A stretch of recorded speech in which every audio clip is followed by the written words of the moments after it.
What is up, everyone? It's March8 here bringing you guys the news in the flash. Let's get right into it. First off, let me just get some of this stuff off my chest because I need to. I was originally going to take all the news stories from today and push them all to the recap, but I said screw it, I want to get another video up before the weekend. Besides, there's something else I want to talk about, and that's Destiny 2. Now, you guys might have noticed that I have no gameplay for Destiny 2 in any of my recent videos, even though that's a game that for the most part I have been pretty damn excited for.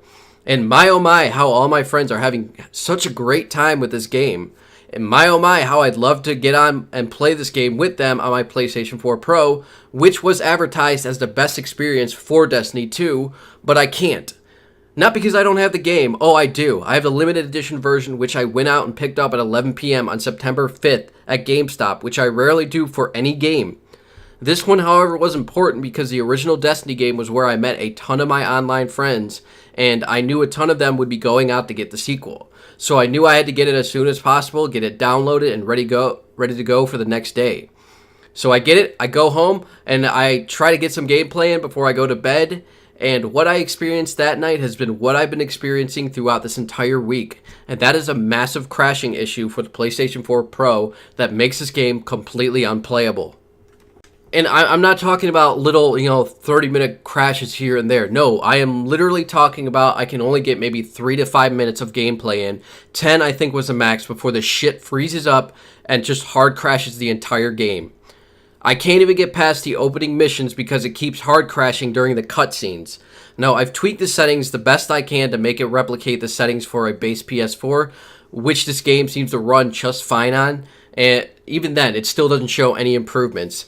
There are also PS4 Pro owners out there that are reporting that the game works just fine for them, which makes absolutely no fucking sense, seeing as every one of these consoles is supposed to be the same. I actually wonder if this has something to do with owning a disc copy or a digital copy, if that makes any difference. You know what? Leave a comment down below letting me know whether you have a disc or a digital copy and if you're experiencing these issues or not. Either way around, this shit does not work and it is completely unacceptable. That it's been 5 days since I got my hands on this game and the issue still has not been fixed yet. It's also annoying how little coverage this is getting, with multiple people in the forums reporting the same exact issues. If you're thinking about getting Destiny 2 for the PS4 Pro, either A, consult somebody who got a digital copy for the Pro and see if they're experiencing the same issue, or B, stay the fuck away from this game until they release a patch for it. Definitely do not go out and buy the PS4 Pro / Destiny 2 bundle, because right now it is not worth it. It is not worth that risk. Unless you're just going out to get the PS4 itself, don't do it. Sadly, as much as I want to jump back into this series, and sadly as much as I've missed new content for this game, this ultimately falls to Bungie to fix their own game. And if they don't, then I'll simply go play another game. I don't have time to be wasting around trying to wait for Bungie to fix their own game, which they should have done from day one. I don't have time to wait for them to fix that. I still have a shit ton of things left to do in The Witcher 3, so I'll just jump right back into that until they decide to fix their game.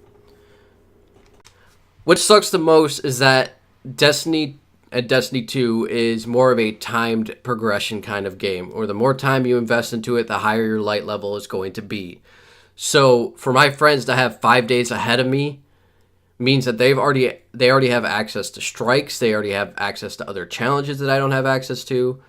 They have access to specific missions that I don't have access to.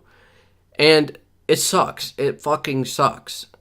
It sucks that they're all decked in legendary gear, already getting exotics, while I'm stuck here trying to chase a stupid falcon just to have the game crash on me 3 to 5 minutes later and have to reboot the entire damn thing just to have it happen all over again and over again and over again while they're already going on about how they just got an exotic engram.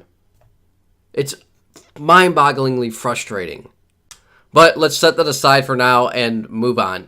So back in 2016, we had the infamous Counter-Strike Global Offensive Lotto controversy that was actually kicked off by YouTubers like Honor the Call, who basically dug up numerous sources that confirmed that YouTubers Trevor Martin, aka T. Martin, and Thomas Cassell, aka Syndicate, were actually the president and vice president in that respective order of an online weapons skins betting site called CSGO Lotto.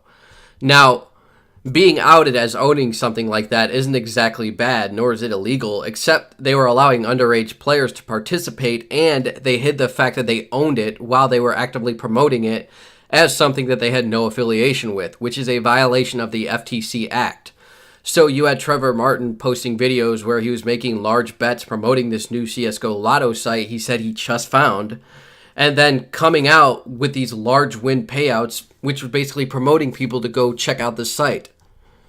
Now, the site was soon shut down after a lawsuit was filed in Florida against Valve and third-party gambling sites, but even after that, the Federal Trade Commission looked deeper into the YouTuber's neglect to disclose business ties to the site that was ultimately pushing users to spend money on it. And the reason this story is being brought up again is basically the FTC has finally reached a settlement with the YouTubers, with them releasing case-finding documents along with a statement, which reads, "Consumers need to know when social media influencers are being paid or have any other material connection to brands endorsed in their posts. This action, the FTC's first against individual influencers, should send a message that such connections must be clearly disclosed so consumers can make informed purchasing decisions." Now, with this being the first time that they've gone after individual social media influencers for this kind of thing, they're also sending out numerous letters to various other social media influencers warning them on this kind of behaviors. If you guys would like to learn more, I will leave links down below for you. We Came as Romans has announced they'll be heading on a new tour later this month with support from The Word Alive and Escape the Fate. That tour kicks off in September and runs into November and will most likely be in support of their new album, which is set to come out sometime in October. Now, no details have been released on that yet, but I'm assuming we're going to be seeing more on that soon. But if you guys are interested in the dates, you can check those out in the link below. The Used has announced they'll be releasing their 7th studio album, The Canyon, on October 27th through Hopeless Records, and they've also released the first single off it as a music video titled Over and Over Again.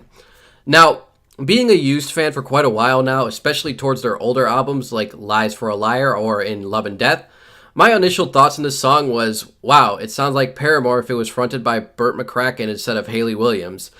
The lighter, poppier beats and melodies are a stark contrast to the haunting, guitar-drowned, almost tortured sounds of their earlier material, or even the more coming-of-age and down-to-earth sounds we got from albums like Vulnerable. But this is just one song, and I can't judge an entire album based off that, so hopefully, when the album gets released, I'll be able to get a better feel for it, and hopefully that opinion will change. Avenged Sevenfold has released a new song, and it's actually a cover of the Rolling Stones' As Tears Go By. I enjoyed it. If you guys want to check it out, link will be below. Like Moths to Flame has announced their new album, Dark Divine, which is set to be released on November 3rd through Rise Records. Plus, they've also released the first single off it, titled Nowhere Left to Sink. Check out the details for that down below. And finally, we have a couple of new songs and music videos for you guys. We have Foo Fighters releasing their new song, The Line. 68, which is a band that features Josh Gogan, formerly of The Chariot. They released a new music video titled Eventually We All Win. And Theory of a Dead Man just put out their new music video for their song Echoes. Be sure to check out all of those down below in the description. You can find all the links for them there. Thank you all for joining me for this episode. If you guys want to see more of these videos, be sure to hit the subscribe button. Feel free to leave a like if you guys enjoyed the video, dislike if you didn't, and I will see you all on the next one. Mars out.